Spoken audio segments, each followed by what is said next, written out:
Bonjour et bienvenue dans la suite de notre petite leçon qui s'intéresse au tableur et plus précisément à Microsoft Excel. Donc dans la leçon précédente, on a vu un peu ce qu'on pouvait faire dans une cellule, la mise en forme, on a vu les feuilles de calcul, on a vu plusieurs choses. Là, on va aller un petit peu plus en profondeur et on va manipuler un petit peu les équations. Bien sûr, je le rappelle, les leçons des pros de la souris s'adressent vraiment aux gens qui débutent dans l'informatique.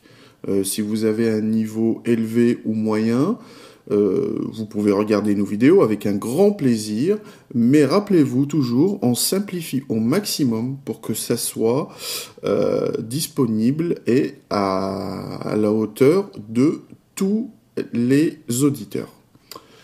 Là, on a commencé la dernière fois sur une feuille vierge. Ensuite, on a vu un peu ce qu'on pouvait faire en matière de mise en forme de nos cellules. Et comme on l'a dit déjà, on va s'attaquer un petit peu aux petites formules et voir qu'est-ce qu'on peut faire avec un tableur et avec Microsoft Excel. Donc j'ai préparé un petit tableau ici où on a, sur cette colonne, on a les chiffres, une série de chiffres, voilà, 9875, 12, 8, 184, etc. Ici, on a les opérations, plus, moins, multiplication, division. Ici, on a le deuxième chiffre, le chiffre B, bien sûr. Ici, on a le signe égal, et là, on met la valeur de notre opération. Donc j'ai fait ces petites opérations juste pour vous montrer un peu la puissance de calcul de Microsoft Excel. Donc ici, on a une banale opération d'addition. On va additionner le chiffre A, qui est ici celui-là, avec le chiffre B, et on met automatiquement le résultat là. L'intérêt d'un tableur, c'est qu'on n'a pas à calculer tout à la main. C'est qu'on peut automatiquement avoir le résultat juste en rentrant une valeur.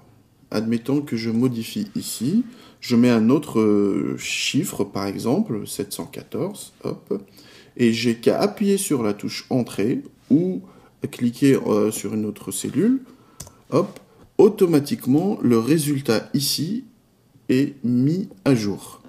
Voilà, donc là c'est une simple addition.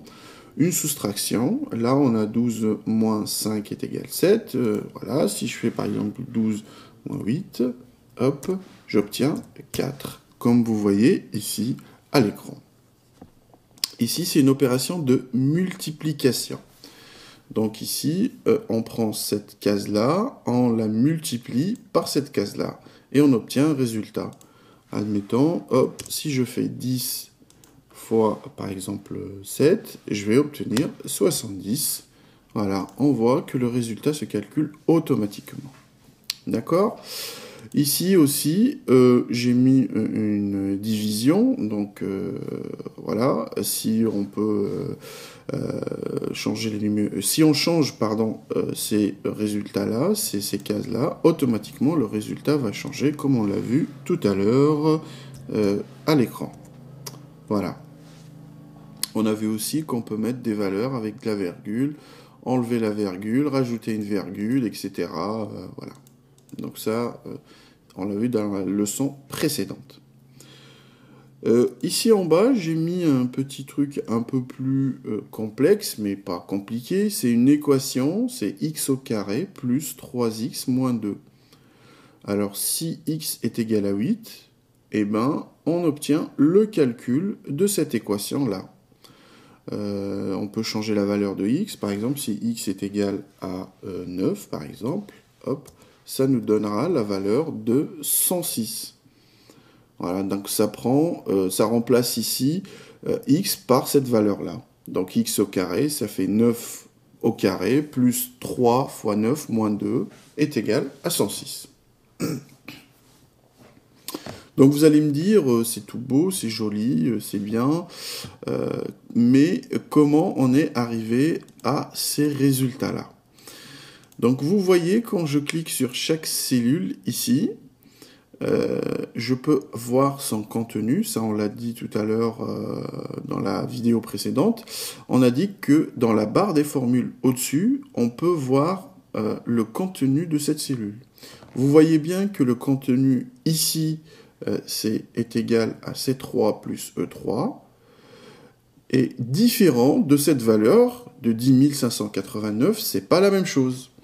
Donc ici, on a la valeur calculée, et ici, dans cette barre des menus, on a l'équation ou la formule qui a permis de faire ce calcul-là. Et cette équation est égale à C3 plus E3.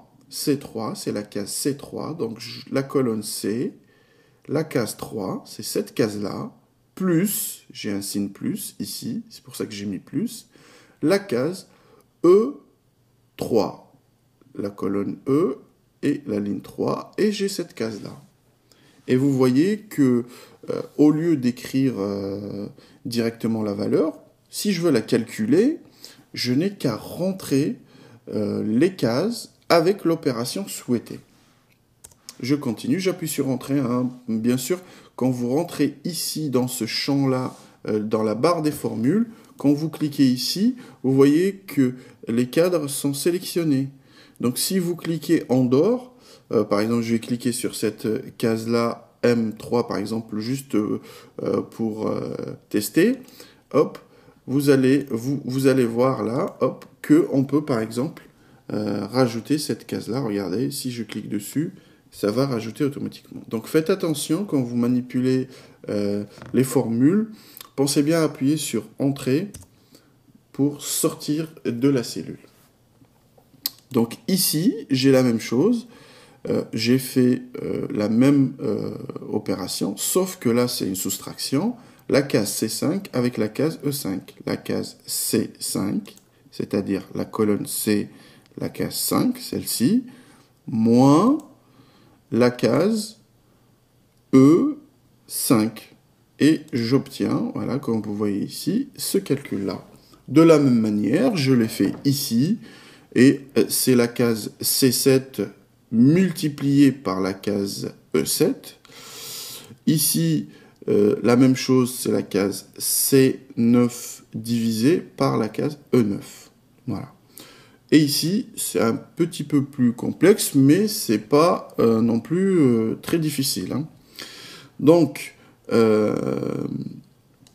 pour revenir à notre barre des formules, ici on saisit les formules et automatiquement Excel nous donne les résultats. Voilà, je vous ai préparé déjà les formules à côté et je vais donc vous dévoiler ici le résultat de nos opérations et les équations que j'ai saisies. Voilà.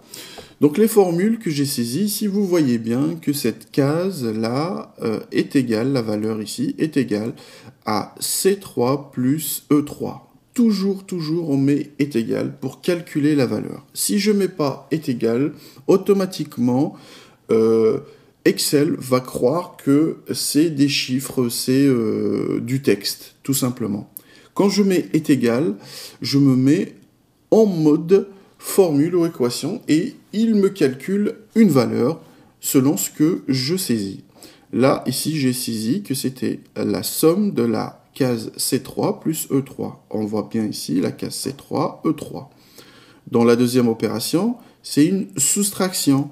J'ai mis toujours le signe est égal. Et ça, rappelez-vous bien, quand vous mettez est égal au premier, ça veut dire que vous voulez calculer une valeur. D'accord ? C5 moins E5.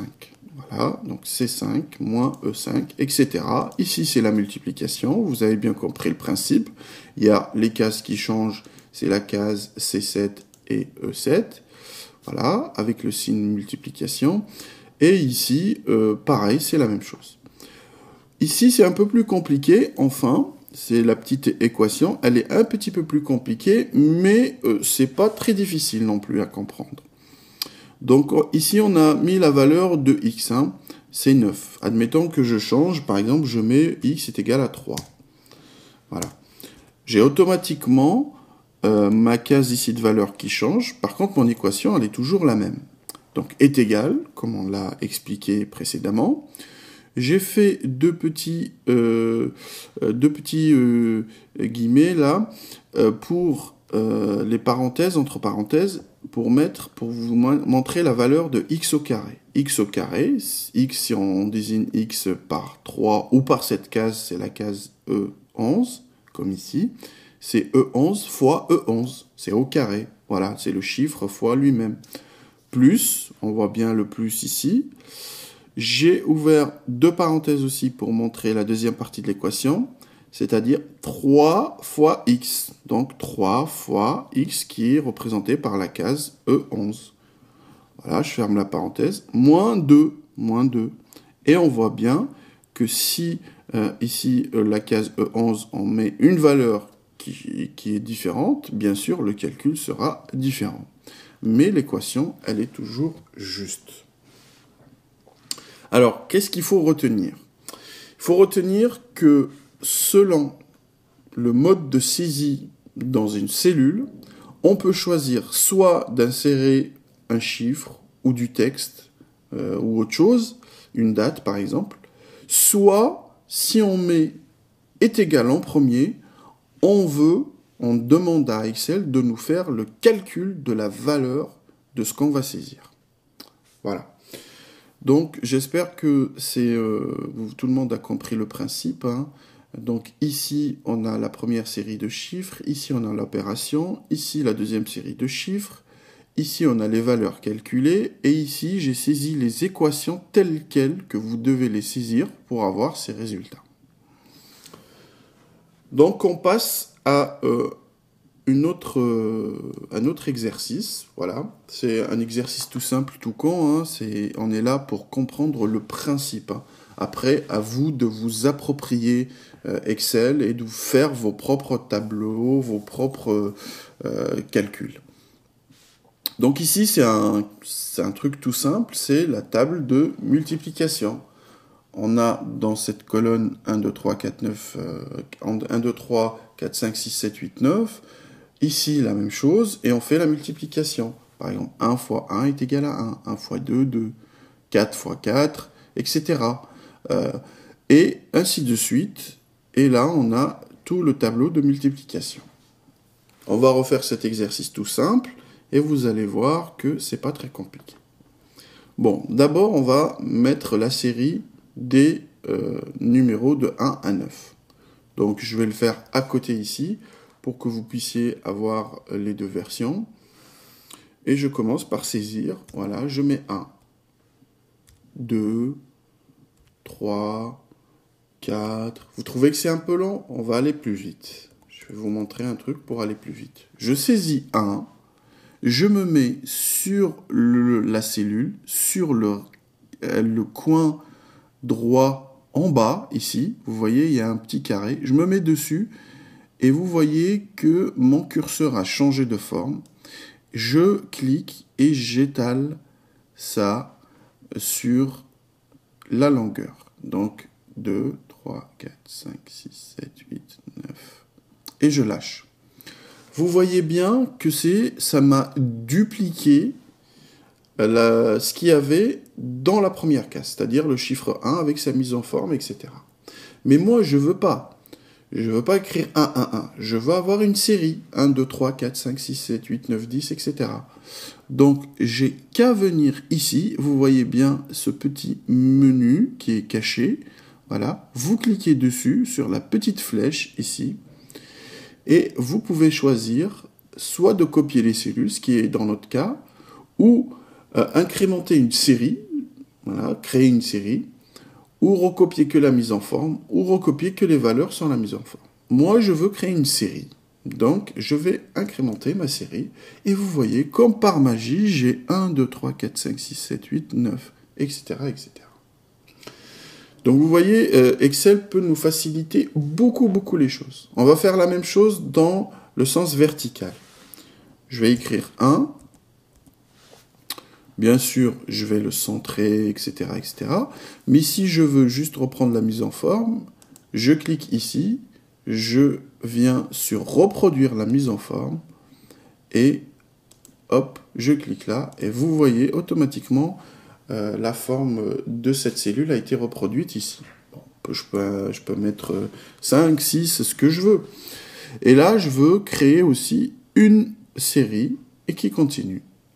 Et bien donc, comme la première fois, je sélectionne ma cellule, je viens sur le côté droit inférieur, l'angle là, en bas, là où il y a le petit carré, je me mets dessus, le curseur change, je clique et j'étale.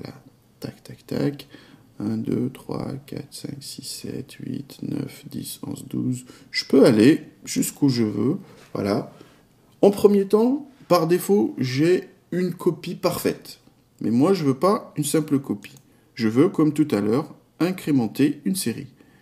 Et je clique, et vous voyez bien que j'ai 1, 2, 3, 4, 5, 6, 7, 8, 9, 10, 11, 12, etc., etc., etc., etc. Voilà. Bon, moi, ce qui m'intéresse, c'est de m'arrêter au 9. Donc, tous ces cases-là, ça ne m'intéresse pas. Je les supprime. Voilà. Et vous voyez bien que ici, j'ai mes cases de 1 à 9. Et ici, j'ai mes cases de 1 à 9. Bon. Je vais vous donner un autre exemple, juste pour comprendre. Je peux commencer, par exemple, à la case 22. Voilà, je fais 22. Et si je veux, par exemple, continuer ma série, hop, hop, hop, voilà, je viens toujours ici, et je clique sur incrémenter une série, et voilà, vous voyez 22, 23, 24, 25, 26, 28, 29, etc., etc., etc. Juste pour vous montrer que on n'est pas obligé de commencer à 1, on peut commencer comme on veut. On peut même mettre une date, par exemple le 1er janvier, et en étalant, on aura le 2, le 3, le 4 janvier, le 5 janvier, etc., etc. Bon, là on a nos deux compteurs. On a 1, 2, 3, 4, 5, 6, 7, 8, 9 et 1, 2, 3, 4, 5, 6, 7, 8, 9 des deux côtés. Et on va essayer de créer un à un les valeurs. Donc ici, par exemple, cette case va égaler, hein, parce que je veux qu'elle intègre une valeur, donc je mets est égal, voilà, à cette case-là, par exemple, fois 1. Parce que je veux calculer... et je n'ai qu'à faire exactement la même manip que j'ai fait tout à l'heure. Je me mets sur le petit carré et j'étale, tac, tac, tac, ici. Et vous voyez bien que toutes les valeurs sont correctes. Je vais reproduire la mise en forme pour que ce soit... ou je vais choisir une autre mise en forme. Voilà, je vais centrer mon texte des deux côtés. Je vais l'agrandir un petit peu. Voilà, et je vais le mettre en gras. Voilà, comme ça vous pouvez voir bien les numéros. Et vous voyez bien que ça a fait le même boulot.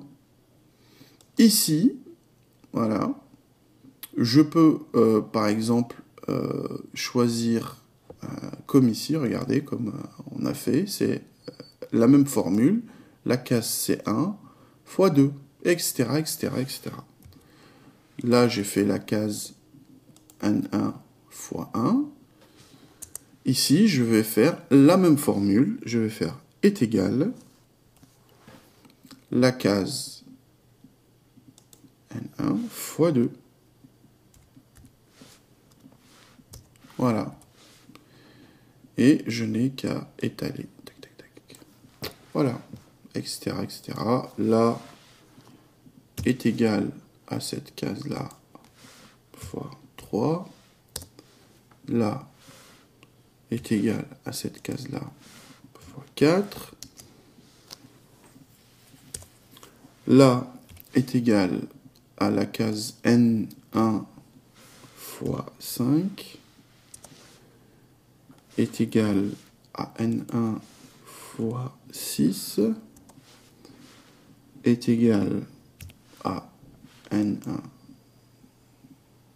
J'ai fait une petite erreur, je peux rectifier. 1 fois 7 est égal à N1 fois 8 et est égal à la case toujours N1 fois 9.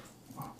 Donc ce que j'ai fait, j'ai pris cette case-là, toujours, fois la ligne. Voilà, si je suis sur la ligne 1, c'est fois 1. Si je suis sur la ligne 2, c'est fois 2, etc., etc. Si je suis sur la ligne 9, fois 9. Et là, on voit bien mon raisonnement. Ensuite, comme je l'ai fait tout à l'heure pour une case, je peux faire la même chose pour plusieurs cases. Il faut que je clique au milieu d'une case et que, sans lâcher, je déborde sur toutes les autres que je souhaite sélectionner. Donc là, j'ai sélectionné toutes ces cases-là. Je me mets automatiquement sur le carré, le coin inférieur droit, le petit carré là. Mon curseur change, je clique et je ne fais que étaler. Et là, vous voyez bien que automatiquement mon tableau a été calculé. Je veux reproduire la mise en forme pour que ces chiffres-là aient la même forme que ces chiffres-là. Tout ce qu'il y a de plus simple, je sélectionne ces chiffres. J'appuie sur reproduire la mise en forme. Ensuite, je viens et je sélectionne les cellules que je souhaite copier cette forme que j'ai sélectionnée par avant et je lâche. Et vous voyez bien que toutes les cellules se mettent dans à la même forme. Ok, je vais faire comme à gauche pour que ce soit pareil. Je vais colorier en jaune. Et je vais appliquer un quadrillage. Et là, vous voyez bien, si par exemple votre enfant souhaite apprendre Excel ou il est dans l'étape de multiplication, vous pouvez faire cet exercice avec lui. Ça vous permettra de vous rappeler votre table de multiplication si vous l'avez oublié. Et lui, ça lui permettra de découvrir un petit peu Excel. Et puis de savoir qu'on peut utiliser un tableur pour faire des calculs automatiques. Donc voilà, ça c'était le deuxième exemple. Donc on a reproduit exactement ce qu'il y avait ici. Les carrés, je les ai mis en noir foncé. Donc on peut sélectionner en sélectionnant la première cellule. Et après, en appuyant sur la touche CTRL, on peut sélectionner plusieurs cellules indépendamment les unes des autres, comme ça. Et après, je peux les mettre, par exemple, un peu plus grands, par exemple. Voilà, comme ça. Pour signaler ou pour désigner les carrés. Je peux les mettre en blanc, par exemple, ou je peux les mettre en rouge, ou comme je veux, voilà. Et vous voyez bien que ça, c'est les carrés. Par exemple, le carré de 4, on a vu tout à l'heure, 4 x 4, 16, ou le carré de 6, c'est 36, etc., etc. Bon, voilà. Ça, c'était un petit exercice, juste pour vous familiariser avec la copie de liste, incrémenter une liste, et la copie de cellules, mais la copie intelligente, pas la copie juste comme ça, bêtement, reproduire exactement la même chose. Donc, je peux par exemple, juste pour vous montrer la différence, je peux copier par exemple ces cellules-là en bas ici, et je peux, ici vous voyez bien les options, si je fais que recopier les valeurs sans la mise en forme. Vous voyez bien que ça ne recopie que les valeurs, là c'est 0 parce qu'il n'y a pas ici de chiffres et qui incrémente mes formules, mais ça ne recopie pas le jaune, ça ne recopie pas le gras, etc. Je peux recopier, par exemple, que la mise en forme. C'est-à-dire, il n'y aura pas de formule à l'intérieur, mais si j'écris quelque chose, elle aura le même aspect que les cellules sources. Ou je peux copier complètement les cellules avec les valeurs et la mise en forme. Ça, c'était juste pour vous montrer les options de copie. Bon. On va passer à autre chose. Dans cette troisième partie qu'on va aborder tout à l'heure, je vais vous demander beaucoup plus de concentration. On va essayer de refaire un budget mensuel, votre budget mensuel. On va créer un petit tableau et on va rentrer des dates, des sommes, des valeurs, etc. Et on va essayer de calculer votre budget sur, par exemple, plusieurs mois, ou même sur l'année, si vous voulez, si vous avez assez de données. Et on fera à la fin des tableaux pour voir si votre situation financière, elle est bonne ou elle est mauvaise, si la crise vous a touché ou non. Donc ça sera l'objet de la troisième partie de notre leçon que je vous invite à trouver bientôt ou rapidement, hein, je ne sais pas, ça dépendra de moi si je suis rapide ou non, dans la prochaine leçon. Merci et à bientôt.